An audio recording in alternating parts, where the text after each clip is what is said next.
Students, हम बात करेंगे लॉ ऑफ मास एक्शन की।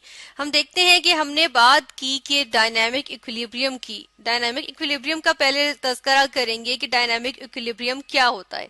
डायनामिक इक्विलिब्रियम की हमने कहा कि ऐसा इक्विलिब्रियम यानी कि जिसमें रिएक्शन जो है वो फॉरवर्ड भी जा रहा है और बैकवर्ड भी जा रहा है, ठीक है।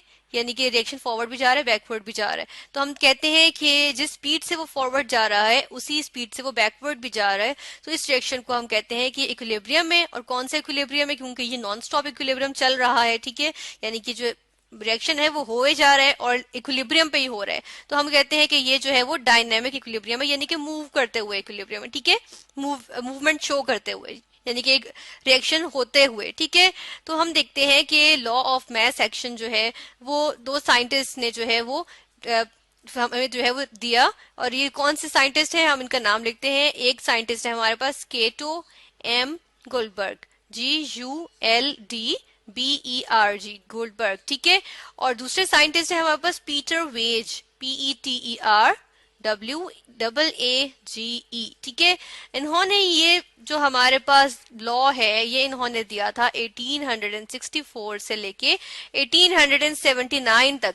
अब इन्होंने इस दौरान जो है इन्होंने डिस्कशंस हुई हैं, डिस्कवरीज हुई है, ठीक है। तो हम देखते हैं कि काफी जो है वो रिसर्च हुई और इस दौरान काफी जो है वो इस लॉ की स्टेटमेंट्स दी गई हैं। और हम फाइनली जो स्टेटमेंट है वो आज जो एक लेटेस्ट जो हम स्टेटमेंट है हम वो भी इसमें जो है वो डिस्कस करेंगे, ठीक है। हम ये देखते हैं कि जो लॉ है, क्योंकि लॉ की जब हम बात करते हैं हम कहते हैं कि लॉ जो होता है वो यूनिवर्सल होता है, ठीक है। यानी कि लॉ की जब हम बात करते हैं तो हम क्या कहते हैं कि वो यूनिवर्सल होता है, वो सब चीजों पे एप्लीकेबल होता है। तो यहाँ पे जो एप्लीकेबल है हमने पहले ही कह दिया कि डायनामिक इक्विलिब्रियम जिन रिएक्शंस में अचीव होगा उन्हीं पे जो है वो हम लॉ ऑफ मास एक्शन की बात करेंगे, ठीक है। यानी कि जो हमारे पास रिएक्शंस ऐसे आएंगे जिसके अंदर क्या होता है कि रिवर्सिबल रिएक्शन होता है, हम उनमें ही जो है वो इस लॉ की बात करेंगे, ठीक है। इसके लिए हम जो है वो सबसे पहले ले आते हैं एक इक्वेशन। इक्वेशन लिख लेते हैं, एक जो है वो हम रिवर्सिबल इक्वेशन लिखेंगे। ये हमारे पास एक रिवर्सिबल इक्वेशन आ गई, ठीक है। एक रिवर्सिबल केमिकल इक्वेशन है, हमने इसको सपोज किया हुआ है, ठीक है। किस तरह से हम देखते हैं कि ए, कैपिटल ए जो हमने लिखा है ये सब्सटेंसेस है, जो कैपिटल लेटर्स है वो सब्सटेंसेस है, जो स्मॉल है वो उनके मोल्स है, ठीक है। किस तरह कि ए के ए मोल्स रिएक्ट करते हैं बी के बी मोल्स से और देते हैं सी के सी मोल्स और डी के डी मोल्स दे रहे हैं, ठीक है। हम देखते हैं कि ये रिएक्शन है और इसमें हम बात करते हैं कि जब ये रिएक्शन होता है और लॉ इसके मुताबिक क्या कहता है। लॉ इसके मुताबिक कहता है कि जो हमारे पास रेट ऑफ अ रिएक्शन होगा, ठीक है। एक रिएक्शन, इस रिएक्शन का जो रेट होगा हम कहते हैं रेट ऑफ रिएक्शन, ठीक है। अब हम फॉरवर्ड की पहले बात कर लेते हैं, चले कि ए मोल्स ऑफ ए जो है वो बी मोल्स ऑफ बी से रिएक्ट करके सी मोल्स ऑफ सी और डी मोल्स ऑफ डी बना रहे हैं, ठीक है। ये फॉरवर्ड रिएक्शन है जो फॉरवर्ड जा रहा है। इसकी बात करते हैं तो हम लिखते हैं रेट ऑफ फॉरवर्ड रिएक्शन।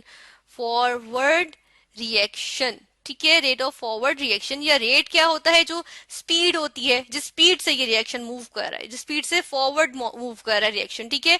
तो हम देखते हैं कि रेट ऑफ फॉरवर्ड रिएक्शन जो है वो डायरेक्टली प्रोपोर्शनल होता है किस चीज के?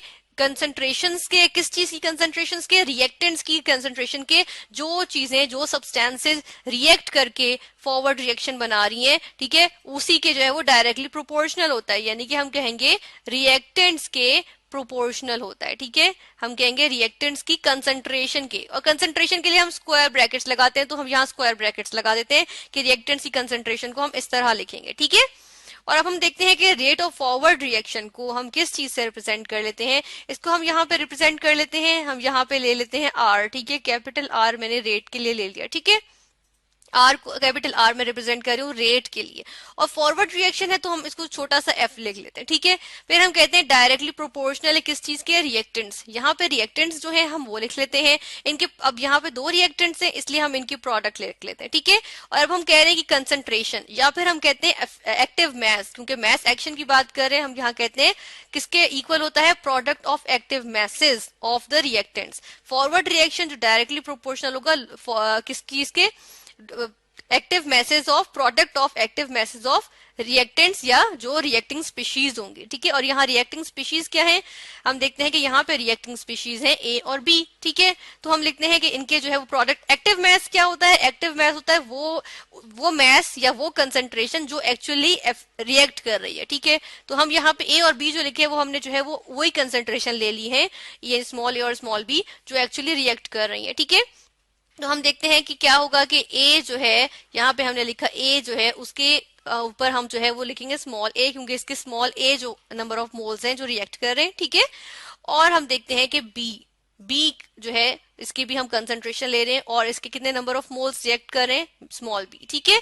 तो ये हमारे पास आ गया ए और बी, ठीक है।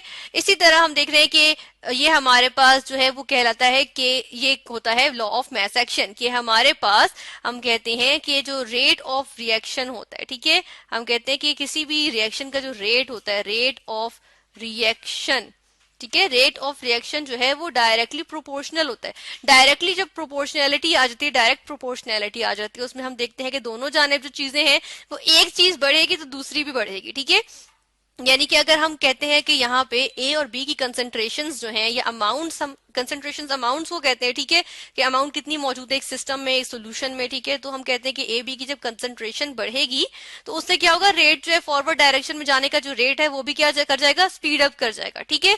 यानी कि एक रेट ऑफ रिएक्शन जो है वो किस चीज से जो है वो किस तरह इंक्रीज करेगा, जब हम इंक्रीज करेंगे क्या चीज, जो रिएक्टिंग स्पीशीज है, ठीक है। हम यहाँ पे लिखते हैं, यहाँ पे हम जो है वो सही से करके लिख देते हैं रिएक्टिंग स्पीशीज, ठीक है, रिएक्टिंग स्पीशीज, ठीक है, जो भी रिएक्टिंग स्पीशीज होंगे या जो भी रिएक्टिंग सब्सटेंसेस होंगे, ठीक है, उनकी कंसंट्रेशन, तो कंसंट्रेशन के लिए हम स्क्वायर ब्रैकेट्स यूज करते हैं, ठीक है। और ये जो स्क्वायर ब्रैकेट्स हैं हम इसके लिए जो है वो एक और चीज भी लिखते हैं, हम वो भी मेंशन करते हैं कि जो ये स्क्वायर ब्रैकेट्स हैं, ठीक है, इसका मतलब कंसंट्रेशन है। और कंसंट्रेशन के लिए जो हम यूनिट लिख रहे हैं कंसंट्रेशन, ठीक है, हम पहले लिखते हैं कंसंट्रेशन कि ये कंसंट्रेशन है। और इसके लिए हम जो है वो यूनिट जो हम लिखते हैं वो होता है हमारे पास मोल्स, ठीक है, पर decimetre cube, decimetre cube, DM cube होता है, डेसीमीटर क्यूब, ठीक है। अब मोल्स जो है, मोल्स को हम मेजर ही मोल्स में करते हैं, एमओएल हम मोल्स के लिए लिख रहे हैं, डेसीमीटर क्यूब हम वॉल्यूम के लिए लिख रहे हैं, ठीक है। यानी कि डेसीमीटर क्यूब अगर हम बात करें तो डेसीमीटर क्यूब जो है वो लीटर के बराबर होता है, यानी कि एक डेसीमीटर क्यूब 1 लीटर के बराबर होता है, ठीक है। तो हम इसको जो है वो मोल्स पर लीटर भी कह सकते हैं, मोल्स पर, यानी कि 1 लीटर में कितने मोल्स मौजूद हैं, ठीक है, एक सब्सटेंस के, वो उसकी क्या होती है, कंसंट्रेशन। और इसको हम जो है वो इस स्क्वायर ब्रैकेट से जो है वो रिप्रेजेंट कर रहे हैं, ठीक है। फिर हम यहाँ पे देख लेते हैं कि हमने कहा रेट ऑफ रिएक्शन क्या होता है, डायरेक्टली प्रोपोर्शनल होता है रिएक्टिंग स्पीशीज के, ठीक है। और लॉ ऑफ मैस एक्शन कहता है कि जब हम जो है इस रिएक्शन की, हम चले ये इस रिएक्शन को सामने रखेंगे, ये रिएक्शन है, ठीक है। तो इस रिएक्शन का अगर हम रेशो, इसके जो है वो सब्सटेंसेस की रेशो लेते हैं, रेशो किस तरह से लेते हैं हम ये भी बात कर लेते हैं कि रेशो किस तरह से आएगी।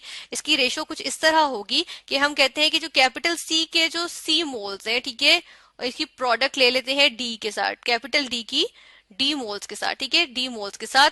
इसकी रेशो किसके साथ, इसकी रेशो होगी कैपिटल ए के ए मोल्स के साथ, ठीक है। और जिसकी प्रोडक्ट हम किसके साथ ले रहे हैं, कैपिटल बी के बी मोल्स के साथ, ठीक है। तो ये कहते हैं कि ये जो हमारे पास प्रोडक्ट्स की concentration, product of products concentration, ठीक है, यानी मल्टी प्रोडक्ट, एक प्रोडक्ट मतलब मल्टीप्लाई, ठीक है, ये मल्टीप्लाई जो हो रहे हैं, मल्टीप्लीकेशन ऑफ प्रोडक्ट्स की concentration divided by multiplication of reactants की कंसंट्रेशन, ये हमारे पास जो है वो एक आ जाती है कांस्टेंट, ठीक है, ये एक आ जाता है कांस्टेंट चीज, ठीक है, ये एक कांस्टेंट वैल्यू होती है। यानी कि जो ये रेशो है, ये रेशो है हमारे पास, ठीक है, प्रोडक्ट्स की कंसंट्रेशन की ओवर रिएक्टेंट्स की कंसंट्रेशन, तो ये जो है वो हमेशा हमारे पास क्या होती है, एक जो है वो एक कांस्टेंट आता है, ठीक है।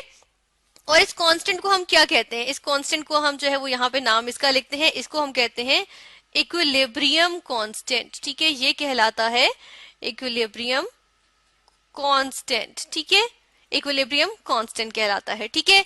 और इसके साथ हम ई क्यू भी लिखते हैं कि ये इक्विलिब्रियम का कांस्टेंट है। ये एक हमारे पास कांस्टेंट चीज आ जाती है जो कि जब हम जो है वो रेशो लेते हैं प्रोडक्ट के कंसंट्रेशन की ओवर रिएक्टेंट्स की कंसंट्रेशन की। और यही हमारे पास जो है वो लॉ ऑफ मैस एक्शन है कि इसको हम इस फॉर्म में भी लिखते हैं, रेशियोज की फॉर्म में, और हम जो है वो इसको इस तरह भी डिफाइन करते हैं कि rate of a reaction is directly proportional to the reacting species, ठीक है।